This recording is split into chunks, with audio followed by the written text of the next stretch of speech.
Pero lo alucinante es donde estaban escondidos los huevos, ¿eh? Estos huevos estaban ahí debajo de todo un montón de zarzal y de broza que estamos quemando.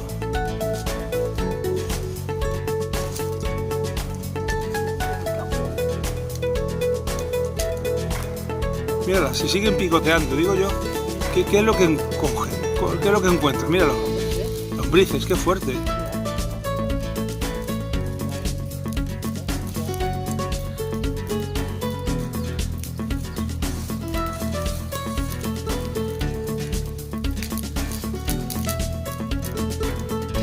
Menuda hoguera hemos hecho.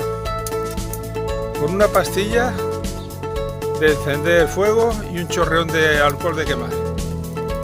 Mira, José. Vaya olor a zorruno que vamos a echar luego, José. No se te ve, madre mía, la humareda que estás liando. Hostia puta.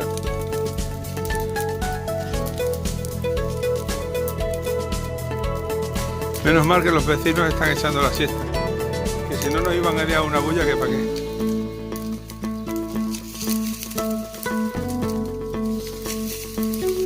Y las gallinas a su bola, picoteando a ver si pillan algo.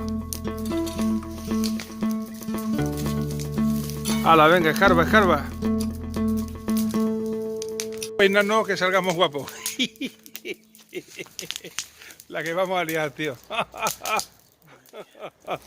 Mira, mira, mira qué candela tenemos liada. Parecemos dos gitanos.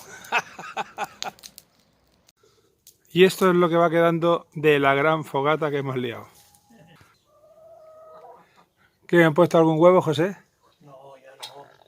Los que hemos cogido allí, ¿no? Sí, ahora ya a lo mejor mañana pondrán alguno.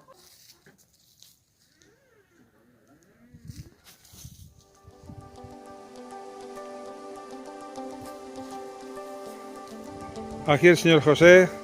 ¡Hola, José! Mira arriba, saluda a la cámara. Pase, pase, pase. La fogata que hemos liado y se acabó.